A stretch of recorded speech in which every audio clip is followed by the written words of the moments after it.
I'm going to start.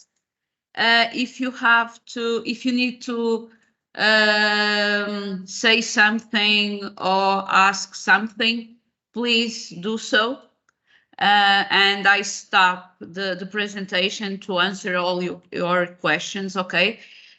So for me to do this, I'm not going to be able to see you. So if you have to ask anything, please do so. So first of all, my name is Sandra. I'm working Lipor. Lipor, for those who don't know, is a company that is specialized in waste treatment and recovery. We have around 1 million inhabitants, and we treat all the waste that those people produce every single day. So here today, I'm going to talk not about Lipor, that's for another day. I'm going to talk to you about two themes: sustainability and circularity. Okay, so first of all, I'm going to talk about sustainable development because I think it's the core for everything. Okay, so any of you heard about this theme, sustainability? Sustainability. Yes, no, talk to me, please.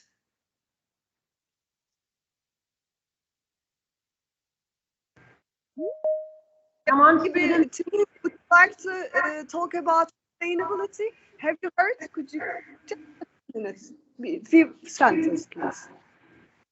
Yes. Yes. Have you heard? Hey. Yes. Have you heard sustainability? Mara, Natalia, have you ever heard about sustainability? Yes. Yes. Okay. So, sorry. So, the definition of the thing is sustainable development pursuits the concerns not only from the present, but we have to think about what the future can bring us. For instance, we can't use all the clean water in the present because the clean water is going to be vital for our grandchildren, for instance. So we have to be careful about when and how we use our resources. So when we talk about sustainability, we have to talk about three pillars: the economic one, the environmental one, and the social one. So it's very important that we have those pillars, and because of them, because we can connect them, we have this sustainability. So the principal landmarks that we have when we talk about this subject, we started in 1949, starting with baby steps about what we need to change about our environment. And in 2015, it was, I think, one of the biggest conference that we had, that those objectives were drawn, and we have how to do tools to make the proper changes. Okay, so we started here in Portugal, I think all over Europe, with the 21 agenda that was from the Earth Summit on the Rio conference. We started to talk about how local organizations and citizens could do to change their local hometowns. So it was a very project that was only concerned about the locals. Okay, here in Portugal we had here in Lipor we had several locals that adopt this agenda, and they were able to do a lot of changes regarding the environment and also the social part. So it was a good project. Some of them, they continue along the years, but nowadays I think they are more concerned about the global goals than properly this agenda. So in the year 2000, we started talk about the Millennium Development Goals. Okay, it was very few goals compared with those that we have now, but there were only eight global goals for the millennium. And the goals were those that you can see: eradicate extreme poverty, achieve universal primary education, promote gender equality, reduce child mortality, improve maternal health, combat HIV, AIDS, malaria, and other diseases, ensure environmental sustainability, and global partnership for development. So this was the 8 goals that we had by the year 2000. In 2015, there were the actual sustainable development goals that we have now. They are 17 now, and they are on until 2030. So I don't know if there are going to be any change, but those are the 17 goals that we have now, and which several countries sign and make the commitment to fulfill them with changes of laws and changes of the society, so they can achieve those goals. So the first of some of them are exactly the same as the previous ones, but we have some new ones, and I think some important ones, like clean waters, like climate action, life underwater, life on land. I think it's these goals, I think, can show more about the 3 pillars. We have a lot of environment here, we have a lot of economics, and we have a lot of social. And in my humble opinion, the previous ones were more focused about the social and about the economics, not on the environment.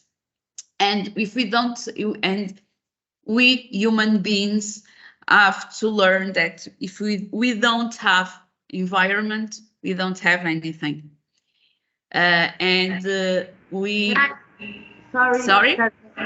Yes, Sandra, can I say something? Yes. Regarding this subject, we have an activity on our project, which is a photography contest, and it's based on these goals. The photography contest is based on these goals. All the students will participate, will take photos, and focus on these 17 goals objectives. So it's very interesting that you are focusing on these objectives. Thank you so much. And I'm going to talk about a few actions that you can do on your daily life. Very simple ones. I'm not going to talk about the 17 of them, but I'm going to talk about a few of them, and I think it could help you also in this contest. Okay, so I talk about what I do in Lipor is a little. I do environmental awareness all day long. So for me, I have a few of them. That are close to my heart. I know that all of them are important, yes. And sometimes we wondering, okay, what is going to be more important? Should I give more attention to this and regard the other one? But I think most of them, they are connected. So for instance, I'm going to talk you about today. I'm going to talk about you the objectives, for instance, 11, 12, 13, 14, 15. I'm going to talk about the number 4. So I think they are all connected. You can do actions for each single one of them, but if you stop a little bit to think about it, and you're going to see, okay, this one, I can use this one also to with this objective. So I think it's very important. So I'm going to start, like I said, talk to you about some of them. And the first one is zero hunger. So this objective as the meaning of ending hunger, achieve food security, and improve nutrition and promote sustainable agriculture. So what you can do about this? When we were not before we started, our Portuguese students were talking about that they were starting to grow aromatic garden or a garden for in school, correct? Teacher, you are going to put a garden in your school, correct? Yes, this garden is exactly for us. We are more encouraged. We are becoming more encouraged. We are more becoming encouraged about this preparing organic garden. And I'm very pleased to see the photos, videos of Celeste. We will prepare it as soon as possible. Thank you for your nice sharing and nice starting for the garden. Thank you, Celeste. If you want, I can share with you also some links that you can see some of our pictures we have at Lipors. We have also a big garden where we teach our students how to grow aromatic plants, but also vegetables. So we have fruit trees. We have lots of things. We have animals also. So I can show you then some photos that you can see. And one of the themes that we could talk about later is about this. So I'm not going to talk about very deep on this subject. I'm going to let it slide only with these small actions. Grow food and aromatic plants. Avoid food waste. It's very important. One big problem that we have here is not only the leftovers that are left in the plate, but also the waste of food from the agriculture to the industry that delivers the goods to us citizens. Okay. Because of the caliber of the fruit, the type, or if it's big, it's small. Most of the food is waste from the field to the distribution companies. Okay, we have also here in Portugal, we have also several projects that are starting to put together food donations. We have one, it's called Refood, and they're going to several, for instance, restaurants, bakeries, and so on.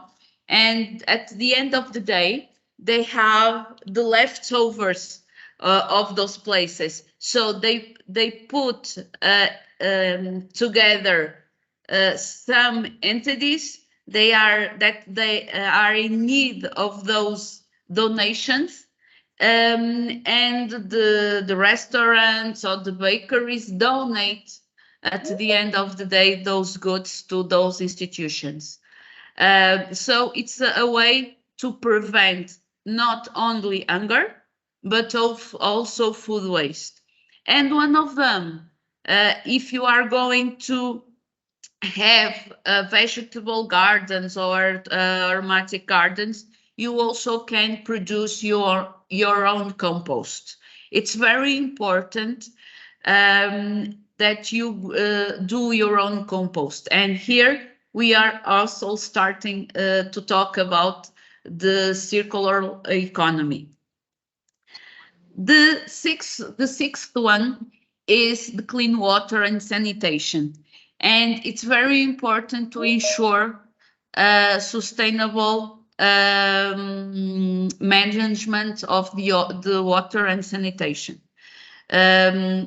What we can do here in this objective, first of all, you need to close the faucet when you are using or washing your teeth. Take quick showers. And someone said once to me that the duration of your shower should be the duration of your favorite song. Classic music is not included here because it's too big. Okay, small songs about 4 or 5 minutes is enough for you to take a shower.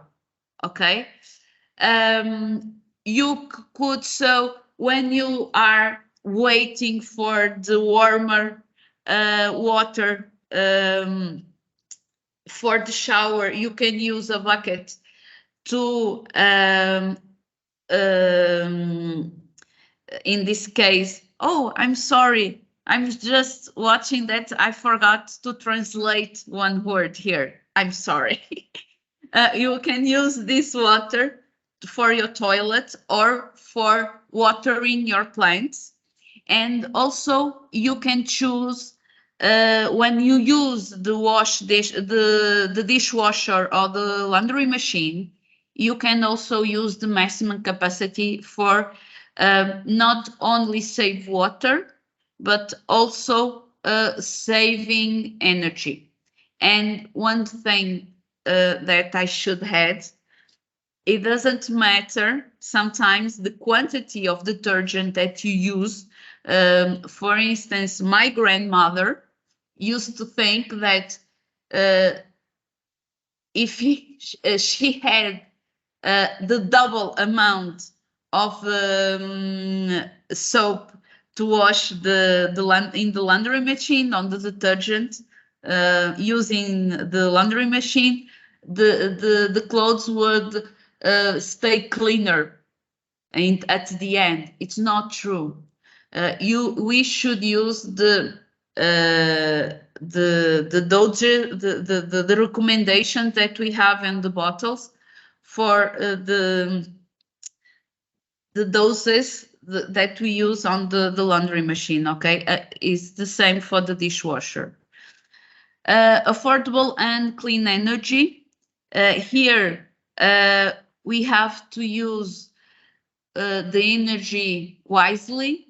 If you are in the room, for instance, the room that I am now, it has a lot of windows, so all the lights are off. I using the sunlight. Here in Portugal, it's a very good sunny day.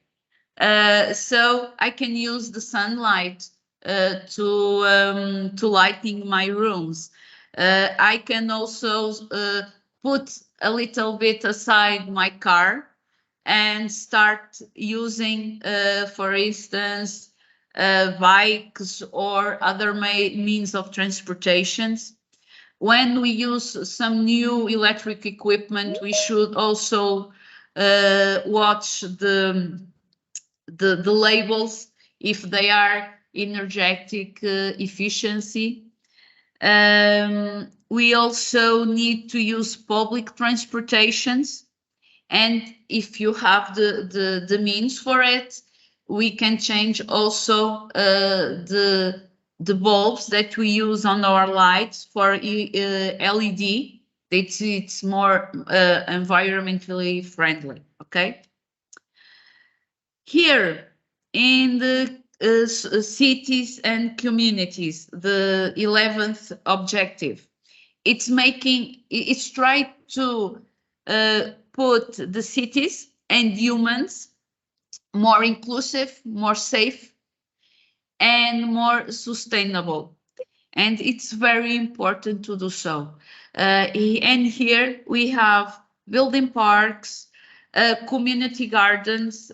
Here in our area at Lipor, we have a lot of community gardens that are open to the public, and we divided a land in small pieces, and we give the needed formation to those people for them to be able to grow food on those little small pieces of land. So community gardens are very important, promoting circular economy, and one thing also very, very important: buy products in local trades. I sometimes joke about it, and I joke with some students that I have that sometimes the food that we eat daily, for instance, some kind of tropical fruit, probably that piece of fruit, like a banana, if it's not from Madeira, travel already more than I did. So sometimes the food that we eat every single day comes from the other side of the planet. If we buy products that are grown locally, it's more sustainable for the environment. Responsible consumption and and production, also very important. We have to prevent waste production. We have to start to say no. If I don't need some object, you don't have to buy it. For instance, my mobile phone, I dropped it a few months ago. My mirror, the screen is cracked, but it still works. So I would love to buy a new one, but okay, it still works. I'm going to repair the screen, and it's a functional mobile phone still. So I don't have the need, despite the new a new one. There is a new one in the market.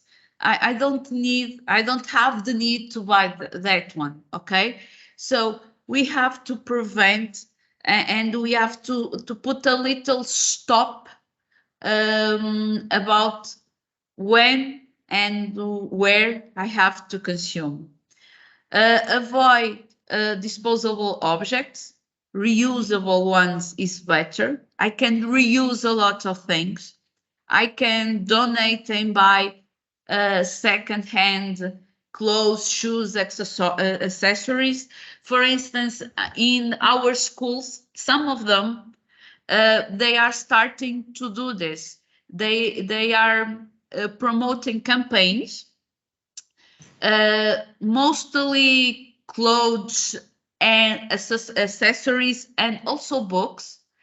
They, for instance, 1 week, they receive all these materials, and the next week they put like a mini shop in the schoolyard, and all the students that contribute to those to that little shop, they are able to trade for new clothes that the other colleagues brought to also to the school. So they have like a second-hand market at school, and it's very interesting because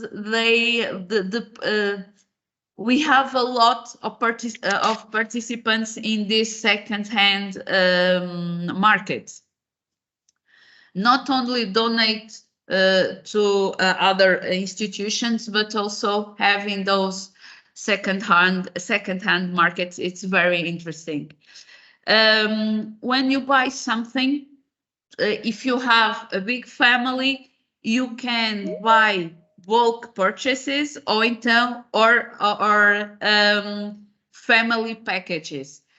In my case, it's only 2 of us.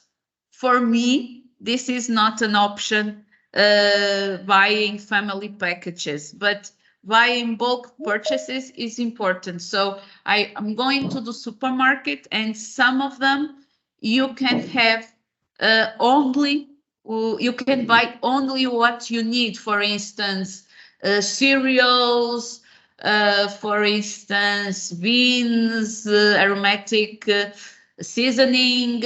You can buy only small amounts accordingly of your needs. Okay. Also, repair electrical equipment. It's very important, because if you repair, you are saving money. You are also saving, in this case, resources. For instance, like I said, the screen of my mobile phone is cracked. I'm going to repair the mobile phone. I'm not going to buy a new one unless the repair is too expensive, of course. So we have to think about repairing before buying a new one. Rent or borrow is also an option. For instance, if you have something that a colleague of yours needs, you can borrow, or you can rent it. Some shops here also in Portugal have also these types of renting materials. You can rent a drill, you can rent a paint machine for a period of time, and then after you do what you need to do, you can return these appliances. I have also some institutions and some social institutions that use also this rent or borrow for their citizens. Climate action. Sorry, Sandra. Sorry, Can I yeah. say something? Can I say Yeah. something?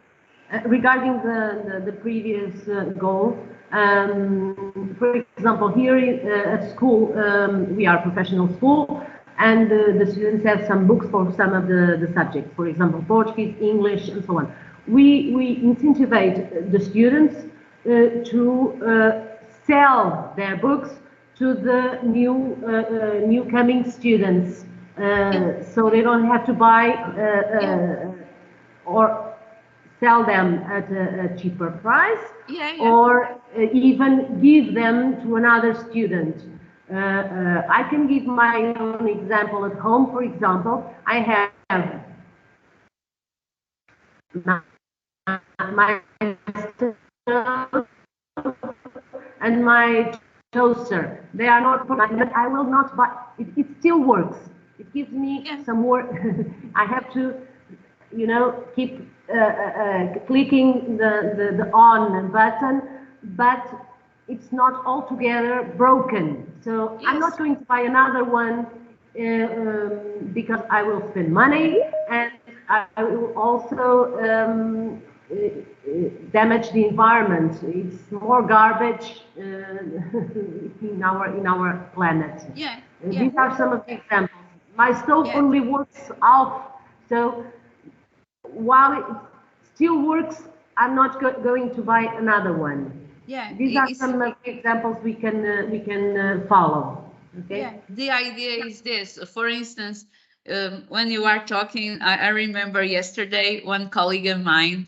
We were talking, and he plays handball. So he was telling me that one of the pavilions that he had a game on, he said that the person that has the responsibility to maintain the pavilion, it was an old man, and he had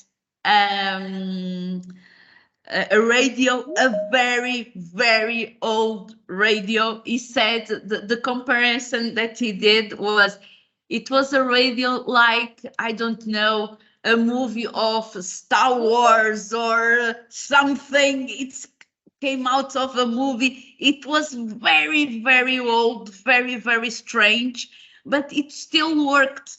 So if it still works, why buy a new one? And probably he was not going to be able to use the new ones because they are all digitals and not with the buttons like the old ones. So if you have the things and those appliances or those objects are still in good shape, you should wear them, you should use them despite buying new ones. Because if you buy new ones, you are contributing to the climate changing, because we have to have more power, more materials. We are going to pollute more the environment. So, like I said before, these objectives are always connected to each other. So, in the 13th objective, we have take urgent actions to combat climate change and its impacts. So reduce fossil fuel, promote cleaning for forests, planting trees, and carry out campaigns against fires. But one thing very, very important. When you are trying or when you're planting trees, you should take in consideration the native plants of your area or of your country, because the trees that we have on our forests, our native ones, they are prepared to not prepared, they are adapted to our climate, to our soil, to our zone. And if you're going to plant trees that are from other countries, they could that plantation could have impacts on the biodiversity of the area. So when we are starting to planting trees, we have to be very careful about what we are going to plant. Okay, this is very, very important. Life below water, and this is one of my favorites. I love the ocean.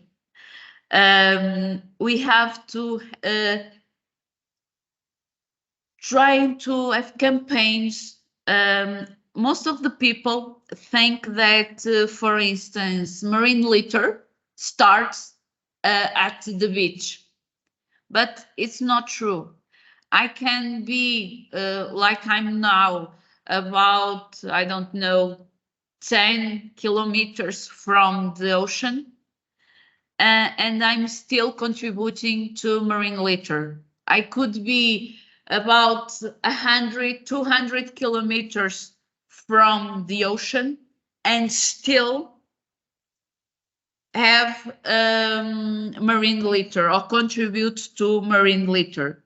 So this is very important, that we have to avoid throwing trash to the floor. We have to use all the containers that we have, because sometimes we forgot that the rivers, that animals, that the wind and water, all of those, they contribute to the increase of the marine litter.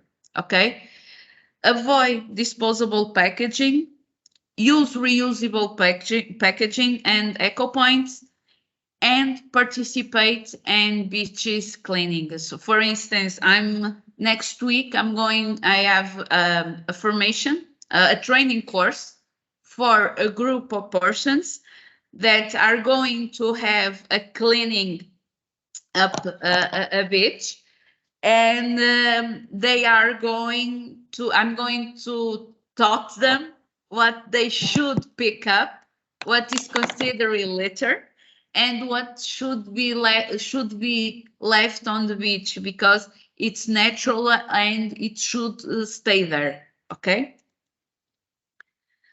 Life on land.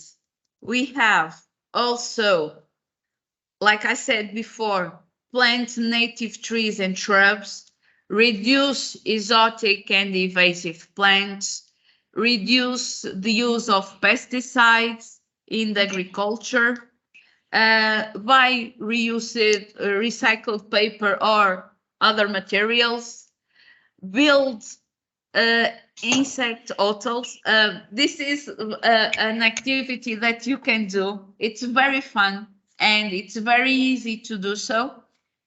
You can have, for instance, an old draw, and you can put it inside some branches, pine cones, some straw, some pebbles, different kinds of materials, and you put it on your garden.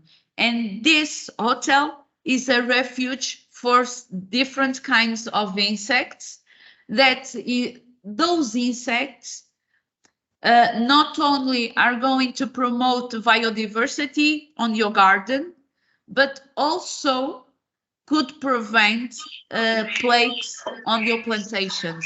So if you have these kinds of materials, you can prevent plagues and you can increase your biodiversity on your garden. Build drinking fountains and feeders for birds is also the same thing. If you have these conditions on your garden, probably you would be more rich and biodiversity, but also the growth that you are going, or the materials that you are going to take from your garden probably would be in the highest quality. And I'm going to show you here a little movie or a video from these goals. It's an old one, but I think it's interesting. We can be. We must be the first generation to end extreme poverty. The generation Most determined to fight injustice and inequalities. The generation that saves the planet from climate change. And this is how it will get done. The global goals. A 15-year plan For everyone, everywhere. with no one left behind. We will live in a world Where nobody anywhere lives in extreme poverty. Where no one goes hungry. where no one Wakes in the morning Asking if there will be food today. We will live in a world where no child has to die. Diseases we know how to cure. And where proper health care is a lifelong right for us all. We will live in a world where everyone goes to school. And education gives us the knowledge and skills for a fulfilling life.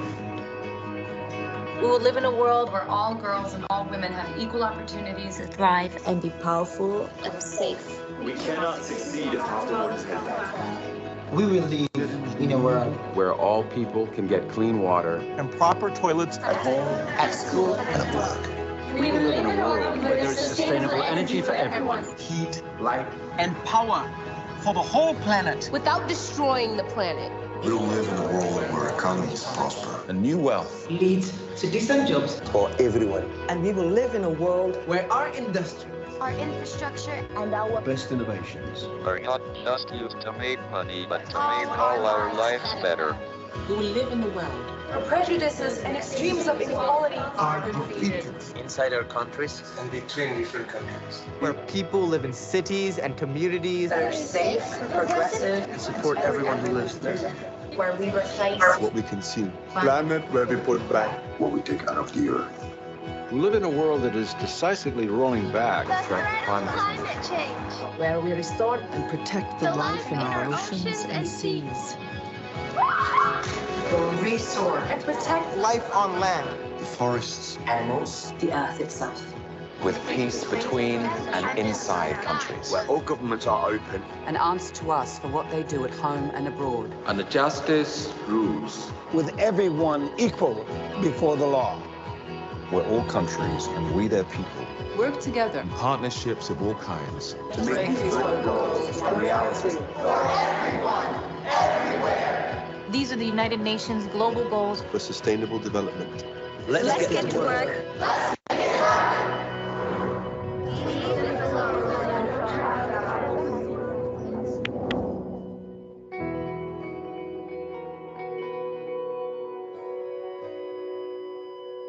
So these are the global goals.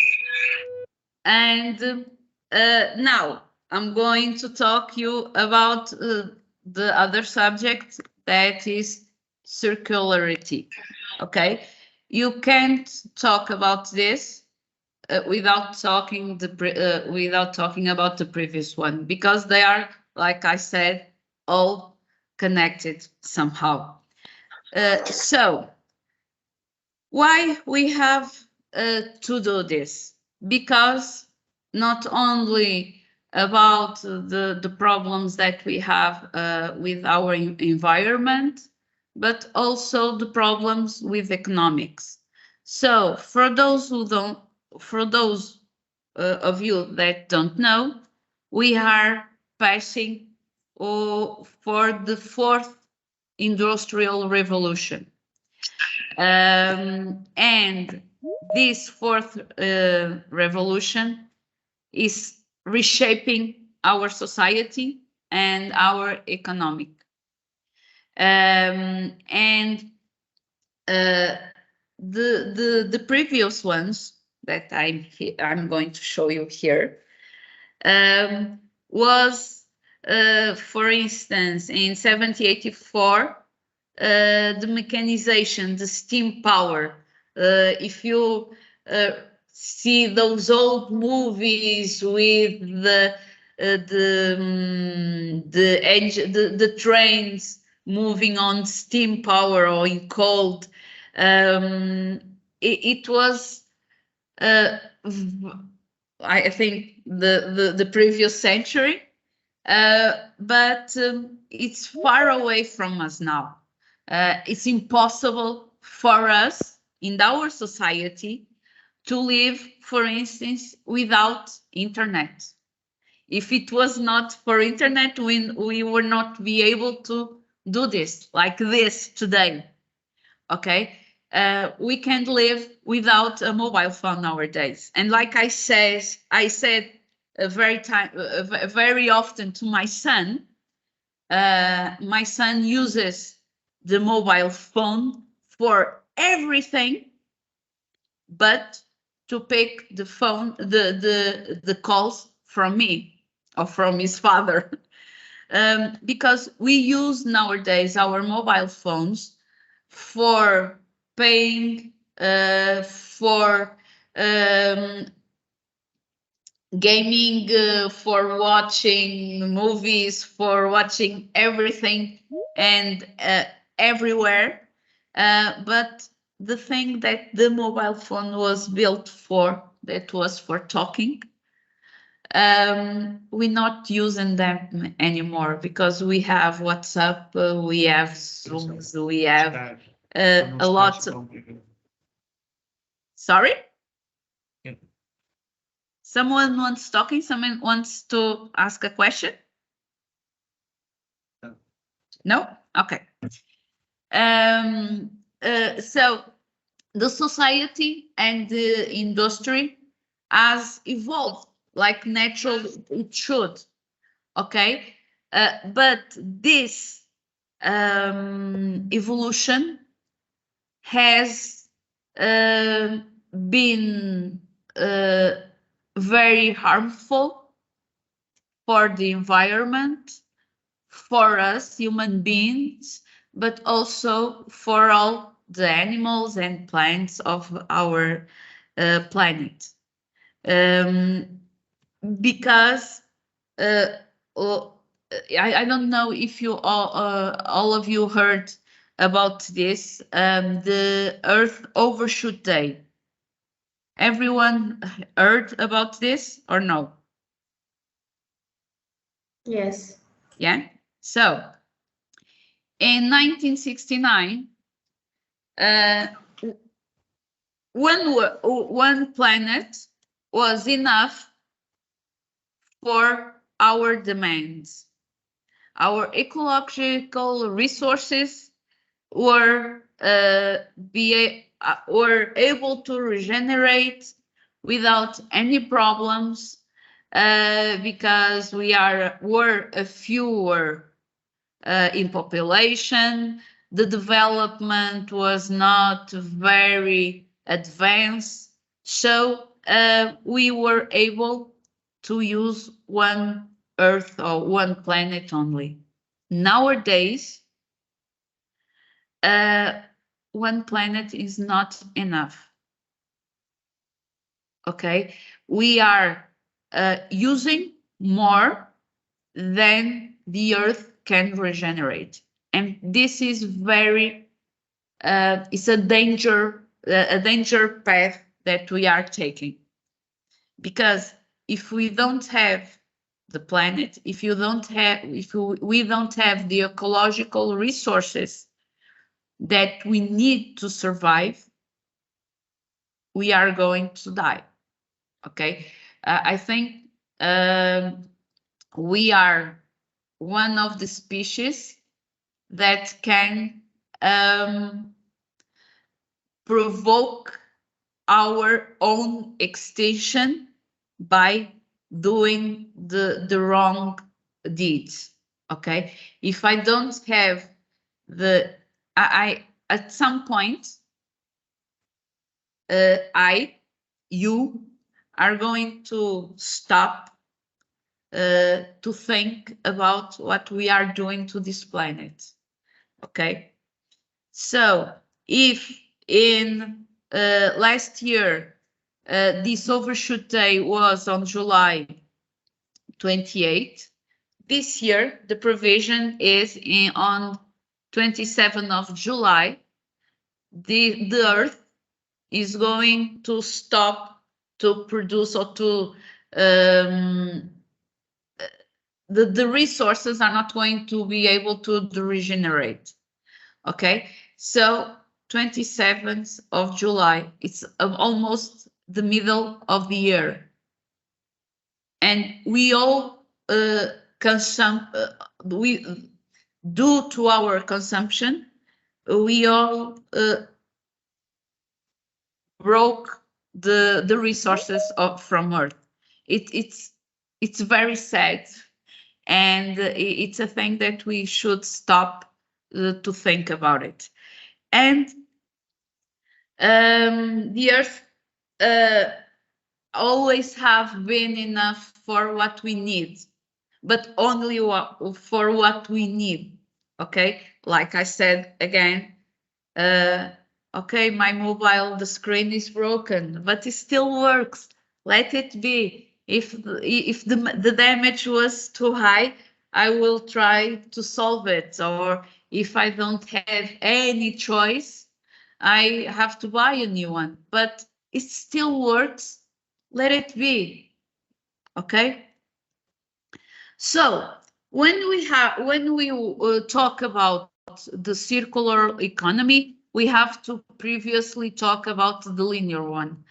It was the economy that started during the second industrial revolution, and it was the economy of use it and throw it away. I'm going to show you this scheme. It's easier for you to see. So I have the resources to make a type of material, for instance, glass. I have sand to do the glass. The glass is turned on to a bottle. The bottle goes to the manufacturer company to be, then is going to the market to be purchased from us. Then we use the bottle and we throw it away. We use the garbage to put this bottle. And when I'm going to need a new one, I have to use again sand to make a new one. Like the plastic, the raw material is oil or petroleum, and I have to use new material to do different types of plastic which is going to end up on our trash bin. Paper, trees, we are going to cut down trees, we are going to make paper, and the paper is going to end up on our trash bin. So this is the linear economy, using and throw it away. It's an unsustainable model nowadays. We can't do that. We need the resources. So we have to think about what we can do to prevent this. And this is how we started to talk about a circular economy. Which are the consequences of this linear economy then? Materials and products lost of value. And when I say loss of value, it's they are not valuable enough to be recovered. But if you stay in this economy, some of these materials probably would go up very drastically because the raw materials are less.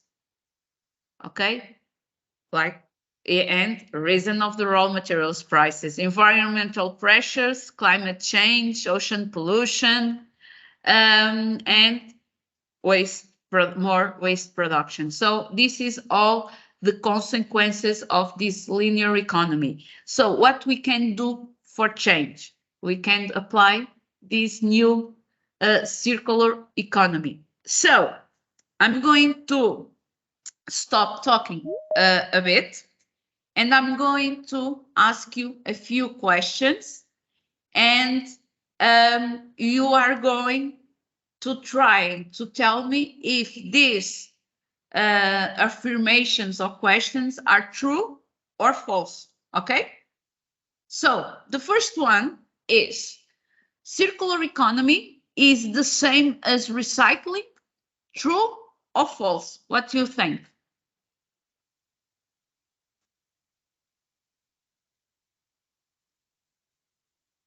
Now you can participate. You have to participate now. Can you repeat, please? Yeah, I think yes. It's true or false? No. No. No. Yo. No. No? No. No? So all of you agree it's no?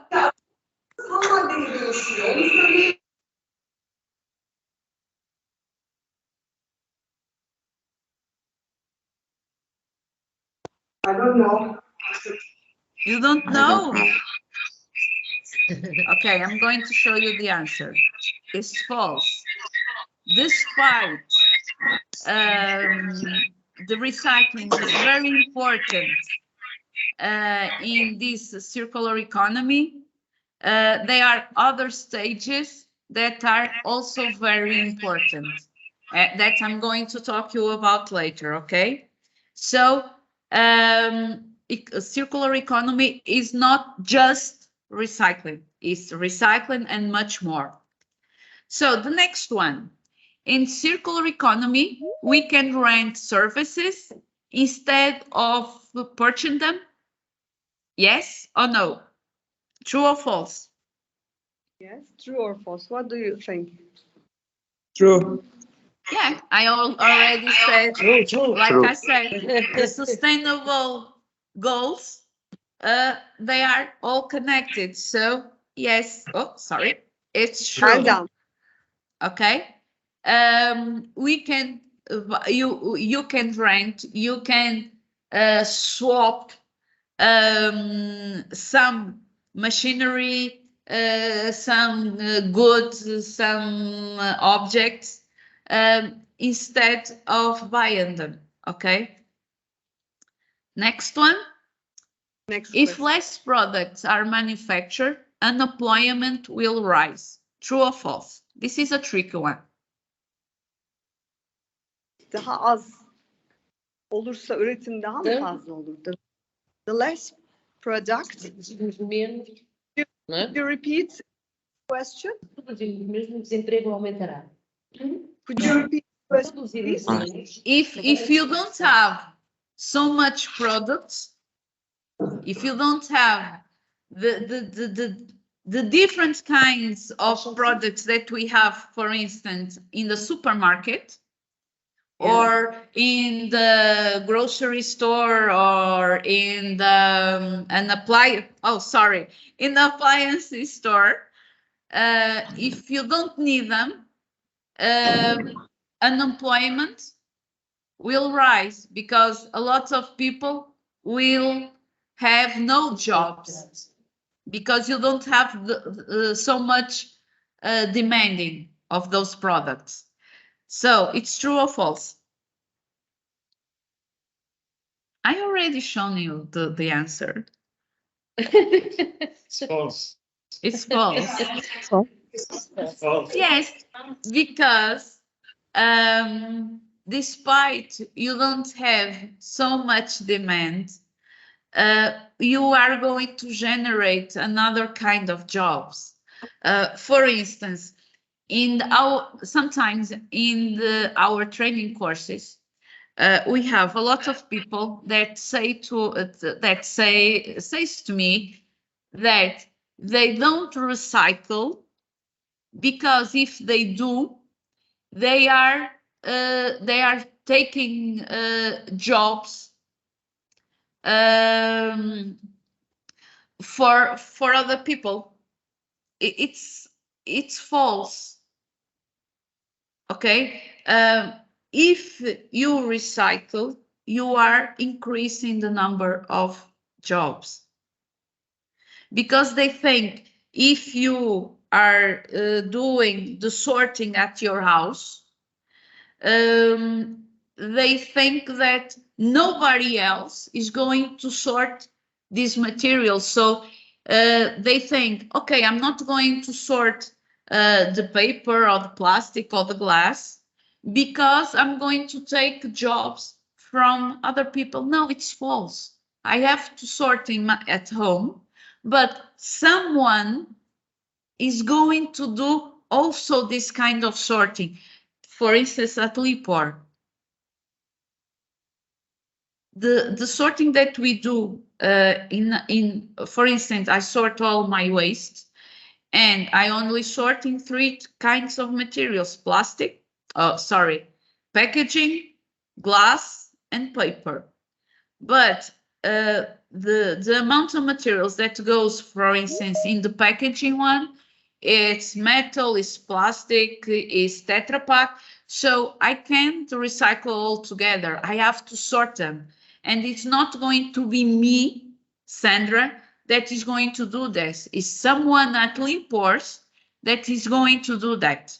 So we are generating employment, not unemployment. Okay, so it's false. Okay, products development within a circular economy have to be easy, dismantled, repaired, and recycled. False or true? Or true or false? What do you think? False or true? It's true. Yes, it's true. It's true. Yeah. They I think it's true. Yeah. On this side. On my side, okay. For instance, I think it's the first time that manufacturers stopped to think about this. How easy is to dismantle, how easy is to repair, and also all those components, what they can be used for in the future by recycling them. I think it's the first time that the companies are genuinely stopping and thinking about this subject. So it's true, okay? Circular economy is damaging to companies? Yes or true or false? I think it's false. Yes, it's false. Yet, the companies have to adapt. The companies have to evolve. Okay, you can't stay in the last century. You have to evolve. You have to see what is around you, and sometimes you have, of course, to invest money, invest on the new machinery, new technology, new people to do so. Yes, but it's possible. If we implement a circular economy, we can produce more waste. True or false?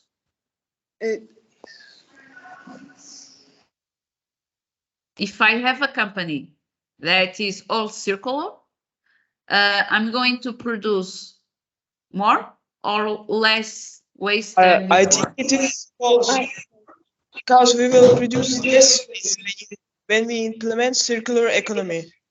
Yes. Yet, like we said, the waste of one company could be the resource of another one. And this is circular economy, okay? This is very important. Yes.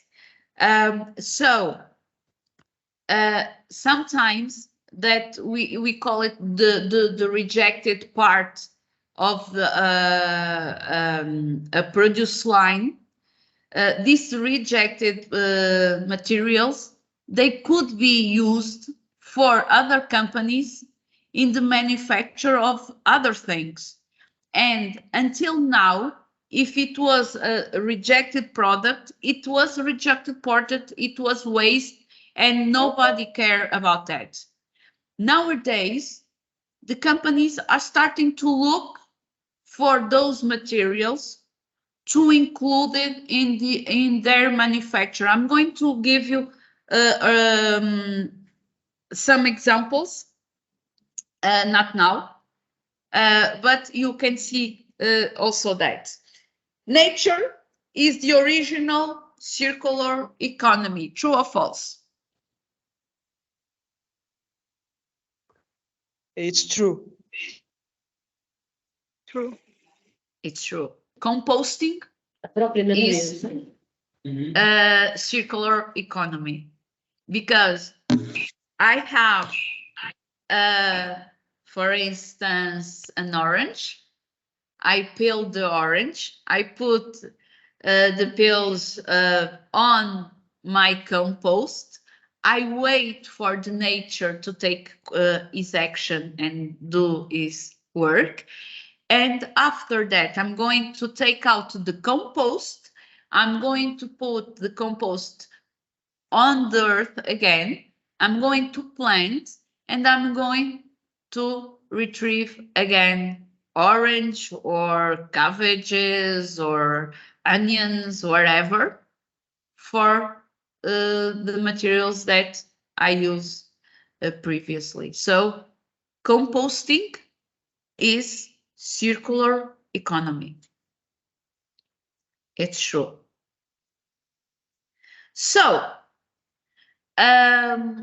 this circular economy began, it was a strategy or a concept based upon three principal objectives. First of all, eliminate waste and pollution through designs of products, services, businesses models. Second one, keep products, materials in use at the highest economic value.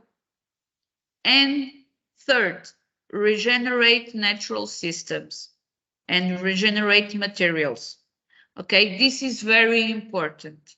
When we talk about circular economy, we have to think about all these factors.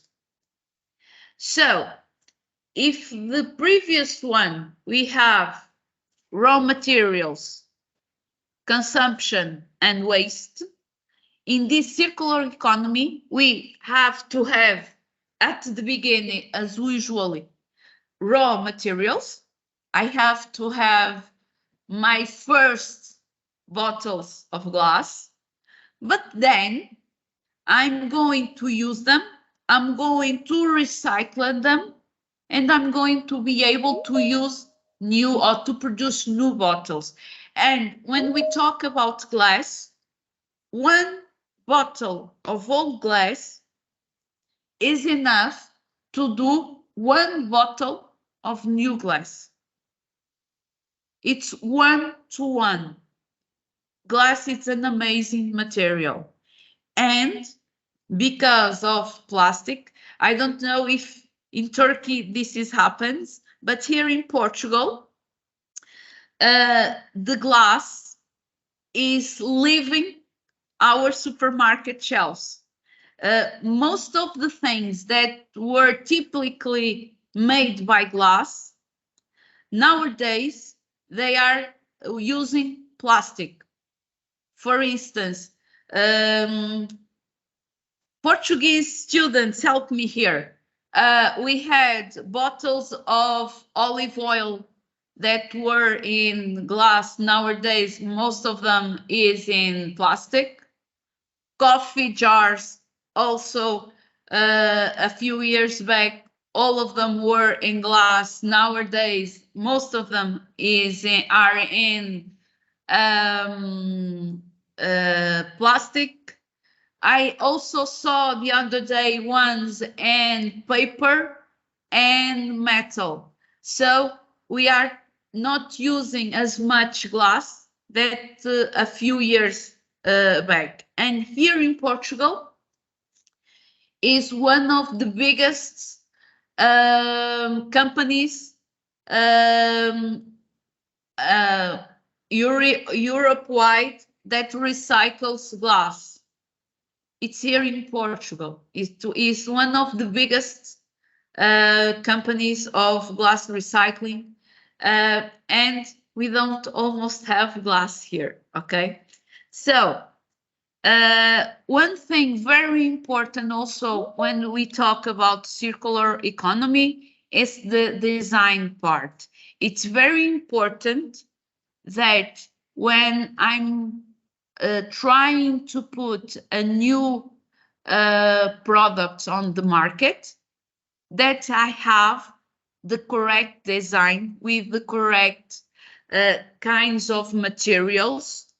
And like in the previous slide you saw, I have to be able to dismantle. I have to be able to recycle the different parts.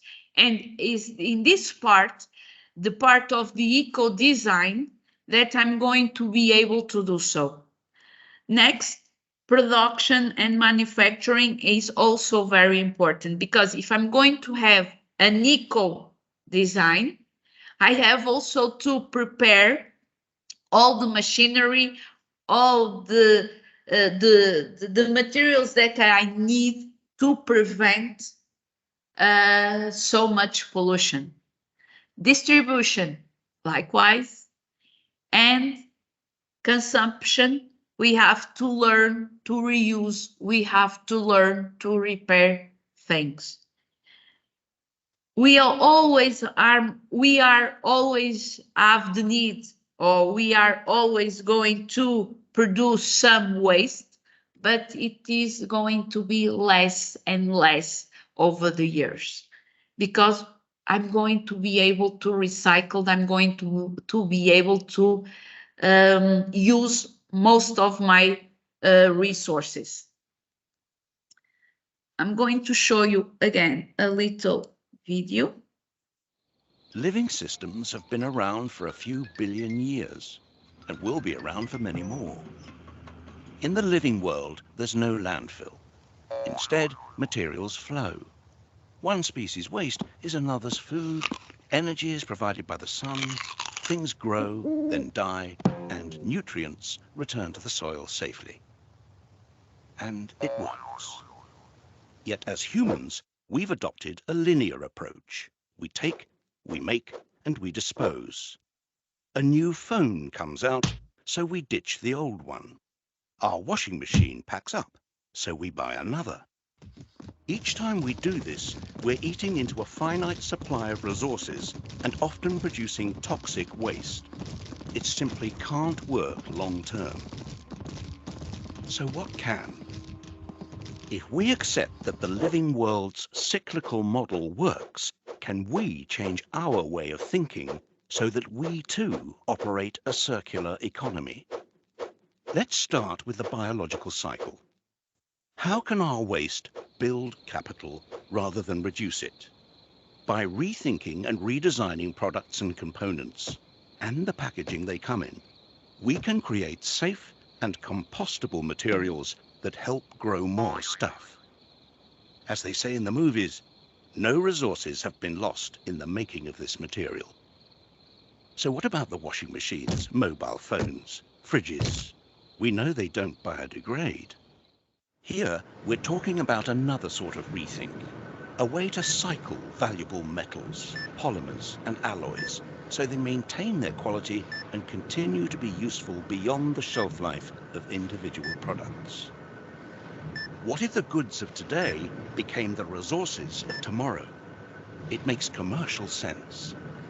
Instead of the throw away and replace culture we've become used to, we'd adopt a return and renew one, where products and components are designed to be disassembled and regenerated. One solution may be to rethink the way we view ownership. What if we never actually owned our technologies? We simply licensed them from the manufacturers. Now, let's put these two cycles together. Imagine if we could design products to come back to their makers, their technical materials being reused and their biological parts increasing agricultural value. And imagine that these products are made and transported using renewable energy. Here we have a model that builds prosperity long term. And the good news is, there are already companies out there who are beginning to adopt this way of working. But the circular economy isn't about one manufacturer changing one product. It's about all the interconnecting companies that form our infrastructure and economy coming together. It's about energy. It's about rethinking the operating system itself. We have a fantastic opportunity to open new perspectives and new horizons. Instead of remaining trapped in the frustrations of the present, with creativity and innovation, we really can rethink and redesign our future.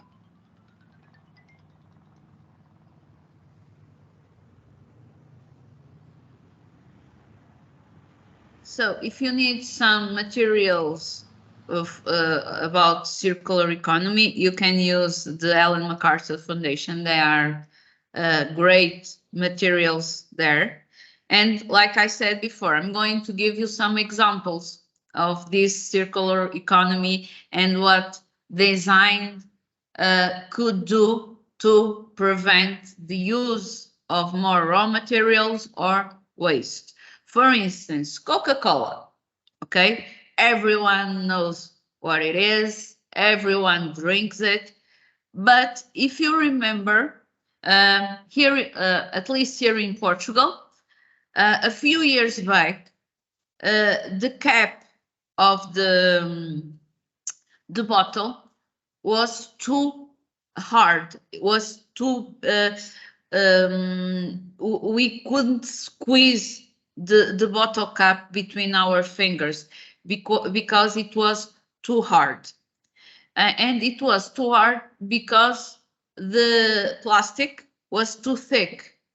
So what they did a few years ago, about, I don't know, 1-2 years ago, they reduced the bottle caps, or the diameter of the bottle caps in 4 millimeters. It was almost insignificant reduce, but it was, by doing that, it saved 20,000 kilos of plastic only by reducing the thickness of the bottle cap. Okay, and they want to, at the end of this year, at least here in the Iberian Peninsula, to use 15% of recycled plastic in the making of new bottles. So this is what we can do when we talk about circular economy. For instance, I'm going to give you some examples.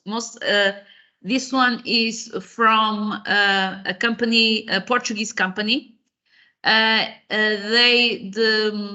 main products that they have, it's cork. They make cork for bottles, cork capsules, and not all the material is used to make those capsules or those corks. So they use the rejected materials to do what? To do furniture, design pieces, surfboards, another lots of even products. clothes. I think, Sandra. Yes, even clothes. Even clothes. Yes, clothes made of cork. Clothes. I don't know. The things we wear. Yeah. Shoes. I have a Shoes. Yeah, Shoes. I have a pair of shoes. Yes, bags and purses. And I'm going at the end. I'm going to also to show you my pencil case. It's also made out of cork. So, for instance, now Amorim has a project that is the green cork, exactly like this. We can sort our old corks, and we can deliver to them, and they reuse those corks to do new things. This is circular economy. Another one, it's a famous bank here in Portugal that use the plastic from the credit cards to use also or to be reused and to be made new products. They have a partnership. Again, it's very important that these all companies, all these industries to get together, to know each other, and to be able to work together. So Caixa Geral de Depósitos has a partnership with Istruplas, that is a recycling company. They receive the old credit cards, they deliver to Istruplas, and Istruplas is responsible to recycle those cards and make some urban furniture. Okay, this is the partnership. This is circular economy. But we are a consumption society. Sometimes I joke about it and I say that we need to consume as much as we need air to breathe, because we are always we are always buying something, we are always in need of something, because we have such large variety of products at our disposal. So I'm going to play a little game with you again. So I have this image here, and I want you to tell me, what do you think is in this image? What material, what object is in this image? What do you think this is?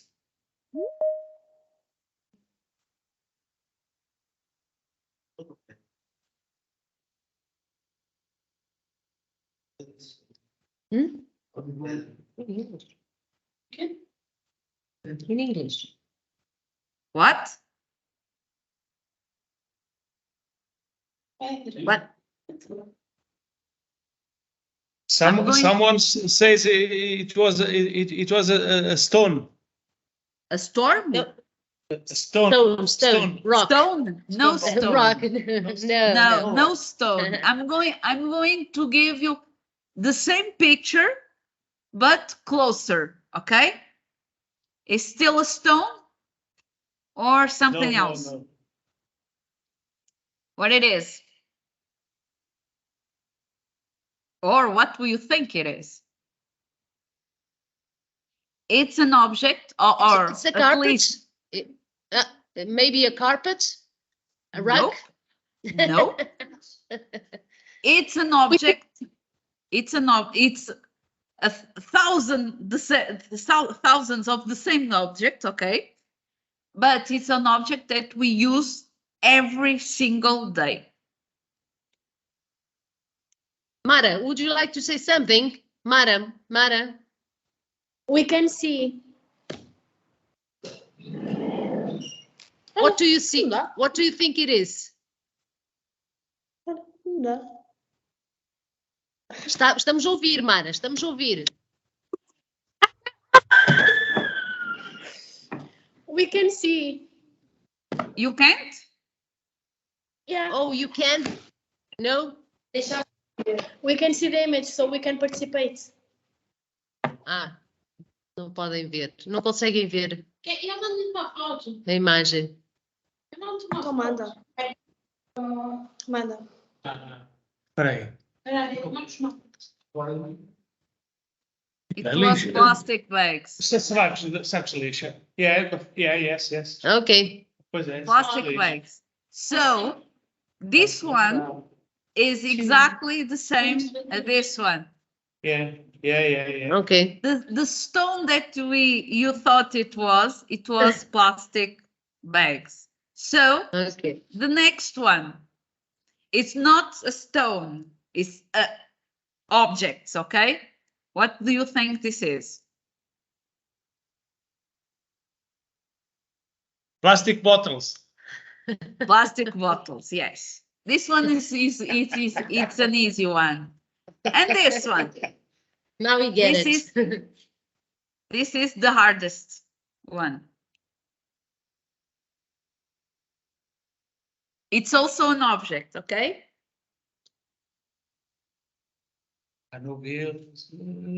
Wire. Wires. See. Celeste. Sometimes Sorry. We are disconnected. Could you approve our invitation, please? Could you approve our invitation? We are disconnected. You will connect again, right? Okay. Yes, I'm trying to. Could you approve? Okay, thank you. Thank you. Susana, eles vão desconectar-se agora durante algum tempo, mas depois voltam a conectar, tá bem? Tá bem. Tá bem. So, what do you think it is? O que é que acham? In Portuguese. No, in English. Try in English. Okay. Try to say it in English. If you can't, I allow you to speak in Portuguese. Yes, you're right. You're the teacher, not me, not today. Parecem tubos. Tubos? Parecem quê? Tubos. Tipo canaizinhos. And this is the same. É, não é? Não? Eu acho que é arame. Era? Wire, some type of wire. Fios de arame. Nope. No? Nope. É quê? É massa. Massa? Nope.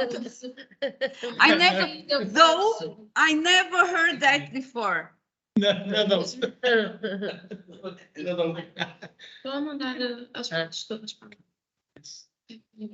It's strange. No. Yes. Hi, I go Smith. Hello, Ian. Again.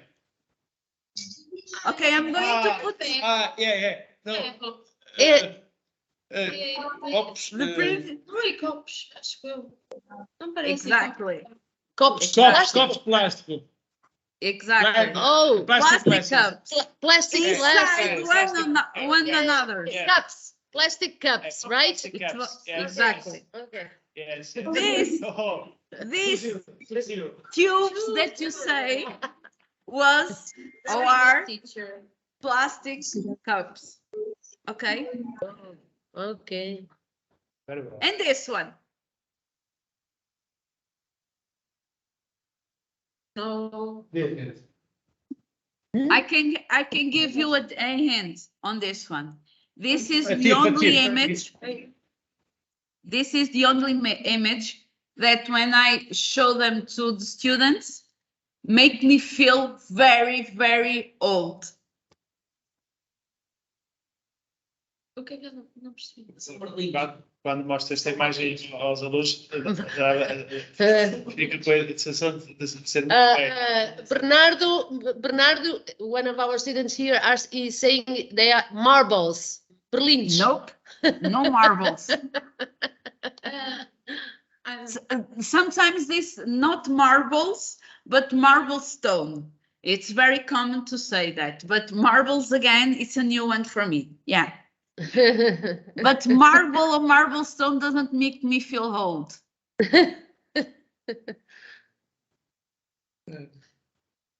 I'm going to, oh, sorry, put the image closer. Zoom in. Sometimes they say that they are bugs, no bugs again. It's an object, a material. Arroz. Não. Só isto são forninhos. Isto são garrafas de plástico. Nope. Ai. Ai. Deixa-me só. Também não faz. Não faz. Para eles não faz muita diferença. Não dá para zoom mais um bocadinho. If I'm going to zoom again, you are going to see the material. To guess, of course. Ok. Isto parece que está usado. What about you, Guzman? What do you think it is? What product is this? It's one thing that I talk about several times during this presentation. It's rock. Rock? No, He says no rock. Sorry? No. Medicine, maybe small medicine? No. No. I didn't talk about medicine. Screens. Monitors. No, closer. You are getting warmer, but smaller. Cell phones. Cell phones. Cell phones. Action cell phones. Oh, The first cell phones. And everyone that saw this oh, this is from last century. Oh, dear God. Those are from the last century. Yeah. Well, although my mother still uses one of those. Yeah, my mother too. My mother also had one of these, but this Christmas, my father gave him a smartphone, and I thought that my father would have to sleep on the couch for a long time because my mother didn't want to switch phones.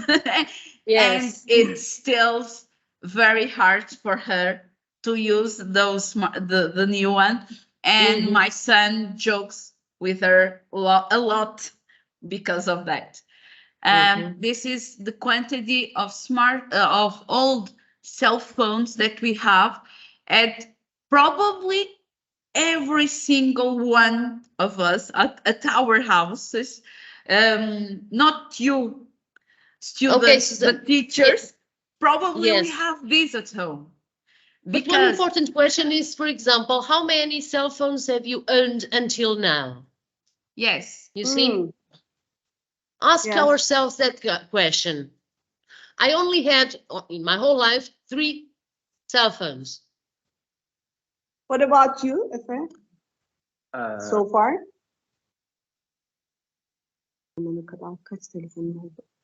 I want. You didn't even remember. Only one? Yeah, just only one. No. Okay. No. And what about Bernardo? One at a time. Like this. Bernardo, which is over there. Something. Bernardo says he already had 3. Look, I've doubled, more than the double of his age, and I only had 3 cell phones. He's what, 16? He's 16 and already had 3 cell phones.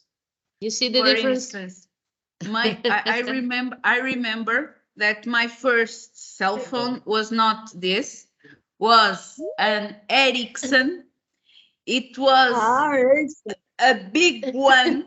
It was like a brick. If you throw that to someone, probably you could provoke head damage or broke the skull because it was too heavy. And it was my first cell phone, and I think it was on 98, 97, somewhere around that. That was my first cell phone.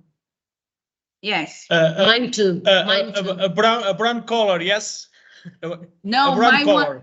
Mine was in the front black. In the back was blue, and I don't know the term in English, antenna. Antenna to receive the signal was removable. Yes. So I was always playing with that, and I shoot the antenna so the cell phone stopped working. In that case, was not my dog, it was me that did. So it's a big thing that these cell phones don't have those. So this is to show you that we consume a lot, and we need to start to stop and think about the cycles, about what we need or what we don't need. So one thing that you can see or can ask and stop to think about it is the ecological rucksack. What is this? Normally, for instance, for me to have a cell phone, when you buy one, what waste that you throw it away? What waste do you throw away? Tell me. I'm going to a store, I buy a cell phone. What waste do you have to throw away?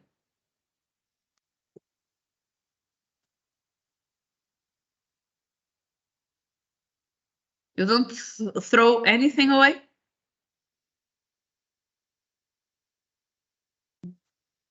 The plastic. The plastic, yes. Yes. More? The box. Yes. The box. Right? Yeah. And I think if you have the paper for the instructions of the product. Yes. Yeah. The instruction manual. Yeah, that nobody reads nowadays. Yeah, it's true. And that's the waste that you have. But we forgot a little problem, that this is the waste that I, consumer, throw away. But we never think about the waste that is needed to be made to do the mobile phone. So we call it invisible waste, the waste that we can see, but we know that is made by doing some product. For instance, a mobile phone, we produce 75 kilograms of waste for one mobile phone. A mobile phone that has, I don't know, 12 grams, 1250. For instance, for me to have a single gold ring, I produce 5 tons of waste. I have to drill the earth to get the gold. So for each and every single material or single product that we have and that we use was required to make waste. So the circular economy is going to reduce this problem. A computer chip, 20 kilograms of waste. It's ridiculous. But is what we are doing right now. And most of these materials are not going to be used again. It's waste, it's garbage. The circular economy is going to prevent some of these materials to the circular economy, is going to be able to reuse these materials and sometimes reduce the amount of waste that some of them need to be done. Okay, so conscious consumption is very, very important. I need to, before I'm going to buy something, I need to stop and think, okay, I'm going, do I really need that material? Do I really need to buy that? Can't I wait? Or can I have another option beside that? Sometimes we give tips when we go to the supermarket. For instance, you can't have a list of the products that you are going to need and buy only them. Take some cautions against the promotions, because sometimes the promotions are not so promoting or not so. Sometimes they are trickery. We need, every time that we buy something, the new things that we buy, they should be put behind the old ones that we have at home, because if they are the dates of consumption, probably if I put the new ones in front of the old ones are going to be rotten or are not going to be able to be used. And one thing that is very, very important, when I'm going shopping, I should always have my stomach full. I should never go shopping with hunger, because if I'm hungry, if I need to eat, I'm going to buy things that I'm not going to be needing, because I need to eat something, I'm going to buy something, and it's a cycle, okay? So what you can do to see if you are on the right path. There are several of ecological footprints in the internet. You can use lots of them. Normally, I use this one. It has in English. I can also at the end send you the links for this one. It's very simple to use, and you put the questions are very simple. Is you use this, so you use that, and at the end they give you your overshoot day, and also how many planets do you need to survive. Okay, you can put global footprint network. You are going to get it always this layout, and it's a very, for me, from all those that I use, this is I think one that is more friendly to use.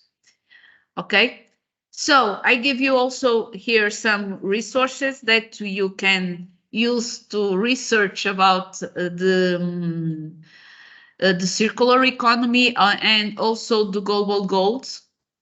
The last one is the VCSD. It's from Portugal. It's an entity that his work is always centered in the circular economy, always. So this is a few resources that I give you. And I don't know if you have any questions, I'm going to stop the sharing now. I don't know if you have any questions, if you want to ask anything, but my presentation is done. I don't asking, but I want to say something else. Yeah. Digital waste and in our computer are also important issues. Yes. I'm sorry. Reducing the digital images, photos. We are going to deleting digital documentaries, and I'm sorry. I'm very excited, by the way. And governments especially have to generalize the institutions that are involved in the circular economy. That's all this. No, I want to say this. Thank you for. Oh, I'm very sorry.